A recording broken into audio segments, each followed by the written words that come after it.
Ssabaworereza wa Gavumenti Kiryowa Kiwanuka bwe yabadde alabiseko mu kakiiko k'ekibiina eky'amawanga amagatte ekya UN yeesambazza ebyogerwa era n'akikkaatiriza nga mu ggwanga Uganda bwe mutali safe house wadde ebikolwa eby'okutulugunya abantu. Ebigambo bino byasiikudde emmeme z'Abannayuganda abazze bagambibwa nti baatulugunyizibwa wamu n'abalwanirizi b'eddembe ly'obuntu. Such cases involving state officials in a situation where their failure to properly supervise individuals who report to them has resulted in torture. We do not extradite and have not extradited anyone to a place where there is a present threat of torture.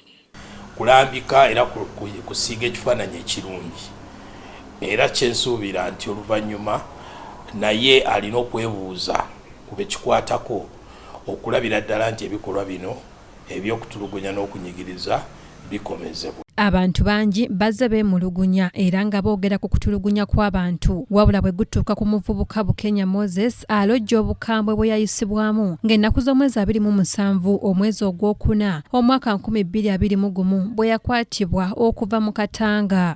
Oluvannyuma ng'emba nkyesikaasika nti mu kwenyoolanyola waliwo omusajja yali ayimiridde eri ng'ali bibye nga talina kubaano n'asunula jaketi najjayo emmundu ennene kotolo wedda tuli mu buzannyo wali bu pisto omusajja yajjayo emmundu ennene we nakiraba nze ng'omugezi namanyi bano abasajja bazze kunzita. Bukenya alomboza embeera gye yayisibwamu bwe yatuusibwa embuya oluvannyuma lw'okubuuzibwa ebibuuzo 3 ne bimulema okuddamu. Mugamba mukama wange ombuuzizza ku bantu abateekamu Kyagulanyi ssente abali wano mu Uganda ne wabweru w'eggwanga nze gwolaba sirina na passport sirinnyangako nakunyosisemberanga na kisawe kya nnyonyi omukulu yapanguluka yali ayogedde nange ng'amusaba muntu wabunayo yankubirawo oluyi n'abagamba mu mugyewo wano n'alagira obubwabwe ne bunjijawo bannange we bwantwala gye bwantwala bankubanga mubbi w'akasimu. Omusajja n'ajja ne bantwala mu kasenge akamu akaali akapampinga obulungi nga ka studio naye nga kalimu emizindaalo egy'amaanyi ne banzigaliramu nga kalimu enzikiza ne bakuba music mungi nnyo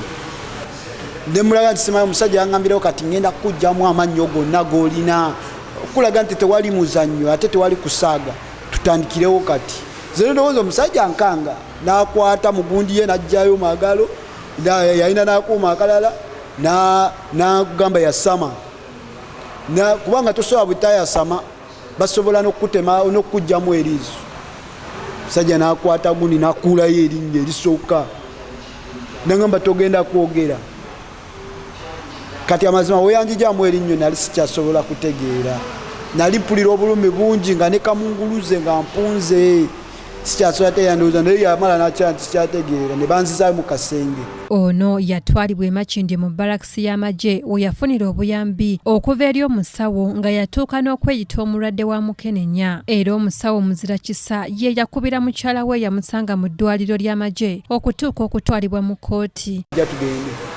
Ne bantwala ne baŋŋamba fuka wali eri kati era olweba olaba katuli ndowooza envuuko olina ofukamu ze ne nkwata empale yange ne ngisumulula n'enfuka bannange olwafuka nti nga kalimu amasannyalaze ne gankubirawo nensiba kati bo baba bamanyi ekiddako nti ojja kufuka wenagafuka ojja kusiba kati nze olwafuka bwenti olwafuka amasannyalaze nensiba nensima omusulo okubanga nga nakagusiba natandikira okuwulira emigo ku mugongo nabankuba emigo mingi nanga okuddayo eri mu kasenge solution yali erina okubaawo nali sirina kuddamu kufuka nali sirina kuddamu kufuna musulo era essuwani gye bandeeterangamu emmere eyo gye nafukangamu ng'ogwo omusulo nina kugunywa bumu.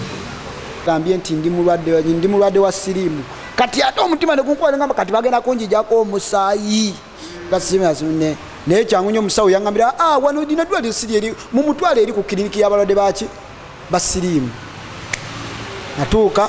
Era yali ssentebe wa kkooti y'amagye Lieutenant General Andrew Guti ye yamuyimbula kakalu ka kkooti. Okusinziira ku mboozi ya Bukenya Moses abalwanirizi b'eddembe ly'obuntu okuli Dr. Livingstone Ssewannyana ne Alex Luswa bagamba nti ebyayogeddwa Ssabaworereza wa Gavumenti Kiryowa Kiwanuka bimenya tteeka Paalamenti lye yayisa eri kugira okutulugunya abantu. Mu kawaayiro 2021 akassemateeka wa Uganda kalambika bulungi obuvunaanyizibwa obwo kagamba nti ofisa yenna ow'ekitongole kibeere ekya poliisi, kibeere ekyamakomera, kibeere ekya UPDF, kibeere ekikesi, alina okukola emirimu gye nga sekitiibwa mu ddembe ly'abantu n'obutabanyigiriza. N'olwekyo ebikolwa byonna ebikolebwa wabweru waayira ako biraga bulazi nti aba abenyigidde mu bikolwa ebyo babalaze nti tebali waggulu w'amateeka. Yabyogedde misana ng'ensi ekola ki?